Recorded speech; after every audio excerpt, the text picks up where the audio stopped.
নমস্কার বন্ধুরা, গৌতমের সাথে চ্যানেলে আপনাদের স্বাগত জানাই। বন্ধুরা, আপনাদের তো বরাবর দেখিয়ে এসেছি ইতিহাস, এবং আজকে সত্যিকারের রানীগঞ্জের ইতিহাস বলতে গেলে রানীগঞ্জ ইতিহাস গড়েছে এবং ভবিষ্যতে গড়বে। আমাদের গর্ব বরাবর যেরকম রানীগঞ্জে বিভিন্ন গুণীজনরা রয়েছেন, তার সঙ্গে কিন্তু নতুন সংযোজন আমাদের সৃজিকা চক্রবর্তী। এর মধ্যে আপনারা অনেকে সবাই জানেন, চিনে ফেলেছেন। সে কিন্তু উচ্চ মাধ্যমিক পরীক্ষায় এই পশ্চিম বর্ধমান জেলায় সম্ভবত প্রথম, এবং তার নাম্বার কলা বিভাগে 97.2%। বন্ধুরা, এখন আমরা সরাসরি চলে যাব সৃজিকা চক্রবর্তীর বাড়িতে, এবং পশ্চিমবঙ্গ সরকারের যে মেধা তালিকা হয় 1 থেকে 10, সেই 10-এর 1 নম্বরের জন্য কিন্তু 10 মানে 11 নম্বরে আছে সে সম্ভবত, কিন্তু মেধা তালিকায় তার নাম আসেনি। কিন্তু আমরা তাতেই খুশি, রানীগঞ্জ তাতেই খুশি। গান্ধী মেমোরিয়াল গার্লস হাই স্কুলের ছাত্রী সৃজিকা মাধ্যমিক পরীক্ষায় কিন্তু সে স্কুল থেকে দ্বিতীয় স্থান অধিকার করেছিল, এবং তারপর কিন্তু সে একটুখানি মন খারাপ ছিল, কিন্তু সে শপথ নিয়েছিল যে ভবিষ্যতে ও কিন্তু করে দেখাবে। এবং তাই কিন্তু সে আজকে আপনাদের যেটা আগেই বললাম যে পশ্চিমবঙ্গ রাজ্যের যে মেধা তালিকা তার 10 নম্বরে এনে 11 নম্বরে সে সম্ভবত আছে, এবং পশ্চিম বর্ধমান জেলা কিন্তু সম্ভবত সে প্রথম হয়েছে সৃজিকা চক্রবর্তী। এখন সোজা আমরা সৃজিকার সঙ্গে কথা বলে নেব। তার এই যে কঠোর সাধনা, এই যে কতক্ষণ সে পড়াশোনা করতো, এবং তার সাথে সাথে পড়াশোনার সাথে সাথে আরও কি বই পড়তো কিংবা টিভি দেখতো কি না, এবং এখন মোবাইল অ্যাডিক্ট সবাই যেটা বলছেন বিশিষ্ট শিক্ষকরা, যে মোবাইলের জন্য কিন্তু অনেকের পড়াশোনার ক্ষতি হচ্ছে, সেসব নিয়ে কিন্তু সৃজিকা কী বলছে চলুন একবার কথা বলিনি সৃজিকার সঙ্গেই। সৃজিকা, তোমাকে প্রথমেই স্বাগত জানাই নমস্কার চ্যানেলে, এবং অনেক শুভেচ্ছা ভালোবাসা। তোমার এই যে এত সুন্দর রেজাল্ট, কৃতিত্বে, প্রথমেই তুমি কাকে এই কৃতিত্বের দিতে চাও? কৃতিত্বের কাকে বলতে কাদের বললে অনেক ভালো হয়, কারণ বাড়ির লোক থেকে শুরু করে আমার সমস্ত শিক্ষক শিক্ষিকা বন্ধুবান্ধব সবাই আমার প্রেরণা। সবার কাছ থেকে একটু একটু করে উৎসাহ বা সাহস বা হেল্প সব কিছু জুগিয়ে এটা সম্ভব হয়েছে আর কি, আর নিজের একটু পরিশ্রম। আমরা যতদূর জানি তোমার কলা বিভাগে তুমি 97.2%, এবং টোটাল নাম্বার যদি হিসেব করা যায় 486 পেয়েছো, তাই তো? আর কীরকম লাগছে এবার তোমার? লাগছে বলতে ভালোই লাগছে, এটা একটা কিছু হলেও করতে পেরেছি, সেক্ষেত্রে ভালোই লাগছে। এরপরে আরও বড় কিছু করবার জন্য চেষ্টা করব। এই যে মেধা তালিকায় 10 নম্বর 1 নম্বরের জন্য তুমি কিন্তু ওই 10-এর স্থান অধিকার করতে পারোনি, সেটার জন্য কি কোনো মন খারাপ রয়েছে? সেটার জন্য 1 নম্বর দেখতে গেলে 1 নম্বরের জন্য একটু মন খারাপ আছে, কিন্তু আমি যতটা আশা করেছি তার থেকে অনেকটা বেশি পেয়েছি, তো সেক্ষেত্রে আমার খুশিটা একটু বেশি আফসোসের থেকে। আচ্ছা, মাধ্যমিক পরীক্ষার পর থেকে কি কলা বিভাগে মানে কি কারণে তুমি তো রেজাল্ট মাধ্যমিকেও খুব ভালো করেছিলে, সায়েন্সেও যেতে পারতে, কলা বিভাগে? কলা বিভাগ বলতে সায়েন্সে বেশ কিছু সাবজেক্ট আমার পছন্দের বাইরে ছিল, আর বিশেষত ম্যাথসটা আমার ঠিক ভালো লাগতো না, কোথাও গিয়ে একটু ভয়ও ছিল, তো আমি ভাবলাম ভয়ের সাথে এগোতে পারবো না, তাই আমি কলা বিভাগটাকে বেছে নিয়েছি। এখন যারা মাধ্যমিক কিংবা উচ্চ মাধ্যমিক পরীক্ষা দেবে তাদের উদ্দেশ্যে কি বলতে চাও? এবং আর একটা কথা, যে পড়াশোনায় কতক্ষণ সময় দিতে, এবং কিভাবে মানে তার সঙ্গে টিভি দেখা এগুলো কি ছিল? হ্যাঁ, একদম নর্মালি টিভি দেখা বা ফোন সবই মোটামুটি লিমিটেড ছিল, পড়াশোনাটা মেন ছিল। আর কত ঘন্টা বলতে ওরকম কোনো ঘন্টা বেঁধে পড়িনি, এরকম নিয়ম মাফিক যেমন পড়তাম, খুব রাত করেও যে পড়তাম তাও নয়, মোটামুটি রেগুলার রুটিন মেনটেন করে। সকালে ঘুম থেকে কখন উঠতে? সকালে 7টা। এছাড়াও টিউশন থাকলে সেটা চেঞ্জ হয়ে যায় টাইমটা। তারপর পড়াশোনা মানে হ্যাঁ, রুটিনটা বলতে সকালে উঠে ম্যাক্সিমাম টাইম টিউশন থাকতো, টিউশন না থাকলে এরকম সকালে কিছুক্ষণ পড়তে বসতাম, জলখাবার খেয়ে তারপর হয়তো স্কুলে যাওয়ার জন্য রেডি হতে হতো। স্কুল থেকে এসে কখনো টিউশন থাকলে টিউশন, আর টিউশন না থাকলে একটু রেস্ট নিয়ে আবার পড়া। তো খুব রাত অবধি পড়তাম না, মোটামুটি 9:30 10টা আমার পড়া শেষ হয়ে যেত। এবার পরীক্ষার কিছু আগে একটু রাত হতো একটু। আচ্ছা, প্রথমে মাধ্যমিক পরীক্ষায় তো তুমি স্কুল থেকে দ্বিতীয় হয়েছিলে, তারপর তোমার মনে একটা জোট মানে চাপে যে না আমাকে আরও কিছু করে দেখাতে হবে, তাই তো?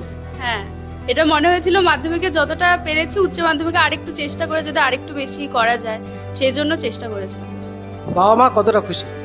বাবা মা খুবই খুশি, তারা অনেকটাই সাহায্য করেছিল, অনেক উৎসাহ দিয়েছিল, আর এরপরেও অনেক কিছু করতে হবে সেই বিষয়েও তারা উৎসাহ দিচ্ছে।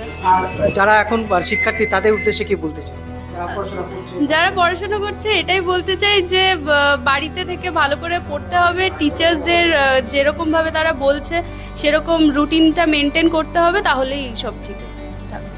কথা বলে নিলাম সৃজিকা চক্রবর্তীর সঙ্গে, এবং সৃজিকার বাবা সুজন চক্রবর্তী একজন ব্যবসায়ী, তো তার সঙ্গে একটুখানি কথা বলে নেব। মেয়ের যে এত সুন্দর একটা রেজাল্ট, কি বলবেন? মেয়ের রেজাল্টে খুব খুশি, এবং আমি তো আশা করিনি এতটা মানে ভালো রেজাল্ট করবে, সেই জন্য আমরা খুবই খুশি, এবং আরও সামনের দিকে এগোতে হবে। তো আপনি তো মেয়েকে দেখিয়ে এসছেন, ছোটবেলা থেকে এরকম মেধাবী ছিল? না, গুরুগুলো যখন পড়তো ফার্স্ট সেকেন্ড হতো, তারপর 5 থেকে গান্ধী মেয়েও ফার্স্ট হয়েছে, 6, 7 মানে মোটামুটি 1 থেকে 2, 3-এর মধ্যে থাকতো। তো আপনি কি ভাবতে পেরেছিলেন যে প্রথমত ও তো জেলার প্রথম হয়েছে, এবং এটা কি ভাবতে পেরেছিলেন কখনো যে মেয়ে এত বড়? না, মেয়ে নাম্বার ভালো পাবে ভেবেছিলাম, তবে জেলার একটা প্রথম হবে সেটা অতটা ভাবিনি, তো যাই হয়েছে, এতে খুবই খুশি। আর মনে একটু দুঃখ আছে যে মেধাবীর মানে রাজ্য সরকার থেকে যে রাজ্যের 10 নম্বর তালিকায় নেই, 1 নম্বরের জন্য। না, একটু খারাপ লাগছিল, কিন্তু তবুও যা পেয়েছে এটাও যথেষ্ট। হ্যাঁ, 1 নম্বর কম ছিল, ঠিক আছে, কিন্তু এটা তো পশ্চিম বর্ধমানে এখন অব্দি হায়েস্ট আছে, এটার জন্য আমরা খুব খুশি। অসংখ্য ধন্যবাদ। এরপর সৃজিকার মায়ের সঙ্গে কথা বলে নেব। মা কিন্তু গৃহবধূ, তাই তো? হ্যাঁ, গৃহবধূ। নমস্কার। কতটা খুশি আপনি? আমি খুব খুশি, ও যেটুকু পরিশ্রম করেছে তার ফল পেয়েছে, এবং এই সাফল্যে আমি খুবই খুশি। যে কোনো ছাত্র ছাত্রীদের ক্ষেত্রে মা বাবা তার কিন্তু গাইডেন্স যেটা সব থেকে বেশি মা বাবা দিয়ে থাকেন, সেক্ষেত্রে আপনি কতটা মানে স্কুল টেস্টের পরে তো স্কুল বন্ধ, টিউশনগুলো ছিল, এবার বাকি বাড়িতে পরীক্ষাটা বেশি মনে হয় মায়েদের। হ্যাঁ হ্যাঁ, এবার রাত জেগে যখন পড়তো অবশ্য ওর পাশে বসে থাকতাম, যে যদি ওর ঘুমিয়ে যায় বা একা পড়তে ভয় পায়, সাহায্য করেছি যতটুকু সম্ভব। মায়েরও লড়াই এর মধ্যে রয়েছে। হ্যাঁ হ্যাঁ, ওই আর কি, পড়তো তখন একটু জেগে বসে থাকতাম, বা দরজা বন্ধ করে যখন পড়তো তখন মনে হতো কি জানি ঠিকঠাক পড়ছে কিনা একটু খেয়াল রাখতাম, বা কখনো কেমন হয়তো কাজ সেরে কাছে বসে থাকতাম, ও পড়তো ওর পড়াটা, এইভাবে সাহায্য করেছি। তো এরপর মেয়েকে কি বলতে চান? মেয়েকে বলতে চাই আগামী ভবিষ্যতে যে এই রেজাল্টটাতেই মানে খুশি ঠিকই আছে, কিন্তু পরবর্তী ক্ষেত্রে আরও ভালো করতে হবে, এই নিয়ে এগিয়ে যেতে হবে। আরেকটা সৃজিকার সঙ্গে প্রশ্ন, তুমি এরপর কি নিয়ে পড়তে চাও? এরপর ইংলিশ নিয়ে পড়তে চাই। মানে ইংরেজির অধ্যাপক হতে চাও? হ্যাঁ, ইংলিশের অধ্যাপক হতে চাই। সেই প্রস্তুতি শুরু হয়ে গেছে? শুরু হয়ে গেছে বলতে হ্যাঁ, ওই আর কি, সেরকমভাবে শুরু হয়নি, আস্তে আস্তে হবে। এরপর সরাসরি এরপর ঠাকুমা রয়েছেন। ঠাকুমা কেমন আছেন আপনি? ও যখন পরীক্ষা দেয় আমি তখন নার্সিংহোমে। আচ্ছা, একদম যেদিন ও প্রথম পরীক্ষা, আচ্ছা, খুব অসুস্থ। আচ্ছা, আর ওর একটি পরীক্ষা বাকি থাকার মধ্যে আমি হসপিটালে থেকে আসি। আচ্ছা, এই পরিস্থিতি ও পরীক্ষা দিয়েছে। তাহলে তো এই যে বন্ধুরা, এই ব্যাপারটা আমাদের জানা ছিল না। দেখুন কোন কঠিন পরিস্থিতিতে সে কিন্তু বাড়িতে, ঠাকুমা হসপিটালাইজড, তারপরেও কিন্তু পড়াশোনায় সেই রকমই মন দিয়েছে যাতে ও এত বড় যে কৃতিত্বে অর্জন করেছে। আপনি কতটা খুশি? আমি খুশি, ওর দাদুর খুব আশীর্বাদ। দাদু মানে আমার 2 নাতনি ভালো লেখাপড়ায়, মানে ছেলে এবং বড় ছেলে আসছে আজকে, আর মেয়েরও মেয়ে ভালোই লেখাপড়ায়। তার মধ্যে বলছে আমি 2জনকে দেখে গেলাম দাঁড়িয়েছে, তুমি একজনকে খালি দেখবে। বিয়েতে আসানসোলের চান্স পেয়েছিল গুরুকুল থেকে, ওর দাদু যেতে দেয়নি, বলছে যদি হওয়ার হয় এখানে বসেই তোমার হবে। রেজাল্ট ভালো করতো ঠিকই। বন্ধুরা, আজকে প্রচুর সম্বর্ধনা পাচ্ছে সৃজিকা, আরও পাবে ভবিষ্যতে, যেটা আগেও বলেছি। এখন আমাদের 93 ওয়ার্ডের যিনি কাউন্সিলর রয়েছেন এবং বিশিষ্ট সমাজসেবী অলোক বসু, আমরা একটু অলোকদার কাছে যাব। অলোকদা, কীরকম আমাদের রানীগঞ্জ তো দেখছি রানীগঞ্জ নিয়ে কাজ করছি, এবং রানীগঞ্জের বুকে এরকম আর একটা মেয়ে সৃজিকা চক্রবর্তী কৃতিত্ব, মানে সারা পশ্চিমবঙ্গের মধ্যে সে 11 নম্বর বলা যেতে পারে। কতটা খুশি? ওর প্রতি আমার প্রথমত হচ্ছে আমার এই ওয়ার্ডের লোক, সেই জন্য তো খুশি বটেই ওয়ার্ডের লোক হিসেবে, এবং সৃজিকাকে আমি অনেক আশীর্বাদ জানাই, আরও বড় হোক, ওকে আমরা আরও বড় চোখে দেখতে পারি। আমাকে ওদের মনে রাখতে হবে আগামী যে প্রজন্ম আমাদের, তাতে এইসব ছেলেমেয়েদের জন্য অপেক্ষা করছে। আজকে আগামী দিনে হয়তো রাষ্ট্রের এইদের মতো ছেলেমেয়ে দরকার, এরা আরও উন্নতি করুক। যদি সৃজিকার যদি কোনো রকম প্রয়োজন হয়, আমার ব্যক্তিগতভাবে কাউন্সিলর না, ব্যক্তিগতভাবে আমি যা হেল্প করে আমি করি। এবার আমি চাই ও আরও উন্নতি করুক। হয়তো সেদিন আমরা থাকবো না, কিন্তু ও একটা রাস্তার কোনো জায়গাতে গিয়ে একটা দাঁড়িয়ে থাকবে। এইভাবেই তো ছেলেমেয়ে তৈরি হবে, তা নাহলে রাষ্ট্র তো চলবে কী করে?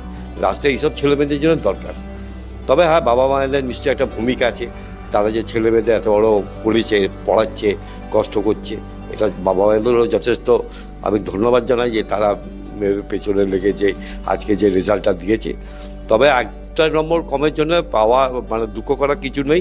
মোটামুটি 1 থেকে 10 মোটামুটি একই লেভেলের ছাত্রছাত্রী, তো অত দুঃখ করার, মন খারাপ করার কিছু নয়।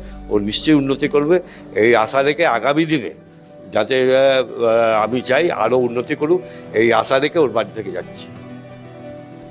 অসংখ্য ধন্যবাদ জানাই অলোকদা, এবং অসংখ্য ধন্যবাদ জানাই সৃজিকার পরিবারকে, তার বাবা মা ঠাকুমাকে, এবং আপনারা যারা দেখছেন গৌতমের সাথে ইতিমধ্যে আপনারা খুব ভালোবাসেন এই চ্যানেলকে এবং আপন করে নিয়েছেন, এবং এইভাবেই দেখাতে থাকবো ভবিষ্যতেও।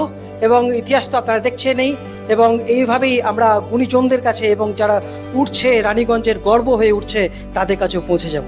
দেখতে থাকুন গৌতমের সাথে। আজকের মতো ব্লগ এখানে শেষ করছি। আপনারা সবাই ভালো থাকুন, সুস্থ থাকুন। ধন্যবাদ, শুভরাত্রি।